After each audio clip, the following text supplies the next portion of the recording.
আমরা লড়ে নেব শান্তিতে, আমরা দাঙ্গার পক্ষে নই। জাজ অ্যাটাক করলে কি করলেন? কতগুলো ছেলেকে সিবিআই গ্রেফতার করে নিয়ে যাবে। আজকে সুপ্রিম কোর্ট বলে দিয়েছে এনআইএ গ্রেফতার করে নিয়ে যাবে। এবার যেটুকু ভোট দিতে পারতেন সেটুকু গেল। এবার জেলে গিয়ে বলবে নাক দিয়ে বল বিজেপি করবি, বল বিজেপি করবি, বল বিজেপি করবি বলে তবেই আপনাকে ছাড়বে। মাথায় রাখবেন, নির্বাচনের সময় সব করতে নেই। আজকে মালদার ওই ঘটনার জন্য সারা বাংলাকে বদনাম করেছে, সারা বাংলাকে বদনাম করেছে। অথচ আমার হাতে ল অ্যান্ড অর্ডার নেই। চিফ সেক্রেটারি চেঞ্জ করে দিয়েছে, আমার সাথে কথা বলে না, আমাকে একটা ইনফরমেশনও দেয়নি কালকে যে সব হয়েছে।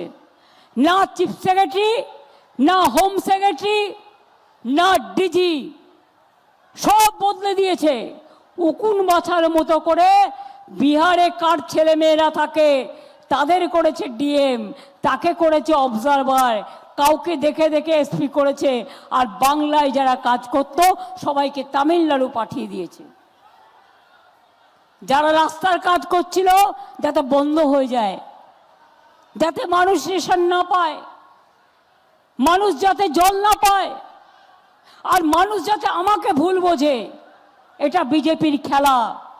এই খেলা বন্ধ করতে হবে, আর আমাদের খেলা হবে। খেলা হবে, এবারের খেলা হবে দুরন্ত খেলা, দুর্দান্ত খেলা। বাংলা থেকে বিজেপিকে শূন্য করার খেলা, কংগ্রেসকে শূন্য করার খেলা, গদ্দারদের শূন্য করার খেলা। মাথায় রাখবেন। কি মাথায় থাকবে তো?